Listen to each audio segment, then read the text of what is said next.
Di bawah langit Makkah yang bisu, tahun ke-10 kenabian menyelimuti bumi dengan kegelapan yang tak biasa. Malam itu waktu seolah berhenti berputar, dua pelindung, Nabi dua pilar keteguhan telah berpulang ke haribaan Tuhan. Nabi kini berdiri di antara dua gundukan, tanah sunyi menanggung beban rindu dan kesedihan yang tak terlukiskan. Langkah mulianya tertatih menuju Taif, berharap menemukan setitik penerimaan dakwahnya dan perlindungan. Namun ia disambut dengan kerasnya hati yang lebih tajam dari bebatuan tebingnya. Batu-batu dilemparkan menghantam raga yang paling dicintai langit. Di atas tanah berdebu ini darah suci menetes, saksi bisu betapa beratnya harga sebuah risalah. Di bawah naungan kebun kurma, dalam luka dan lelah beliau mengadu, "Ya Allah, kepadamu aku mengadukan kelemahanku. Jika engkau tidak murka kepadaku, maka aku tidak peduli." Maka kembali memanggilnya ke pelataran Ka'bah. Di batu purba ini, takdir besar mulai bergerak menyulut cahaya di tengah pekatnya malam. Di dekat Ka'bah, Jibril turun membawa titah ilahi. Dengan izin Allah, ia membasuh hati yang mulia, membersihkannya dari segala beban, mengisinya dengan hikmah dan iman, mempersiapkan sang Rasul untuk perjalanan yang belum pernah ditempuh manusia.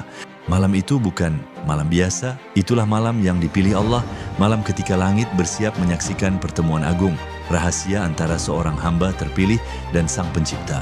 Usai persiapan itu, Jibril menghadirkan Burak, makhluk cahaya seputih mutiara yang langkahnya sejauh mata memandang. Malam itu, ia bersiap mengantar sang Nabi menembus sunyi perjalanan Isra.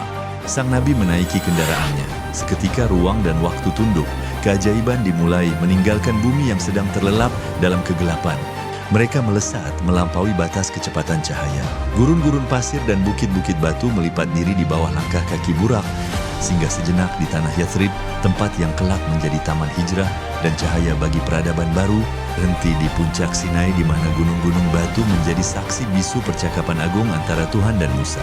Lalu melintasi Bethlehem, tempat kelahiran Nabi Isa Al-Masih yang diutus Allah membawa risalah kasih dan petunjuk bagi Bani Israel.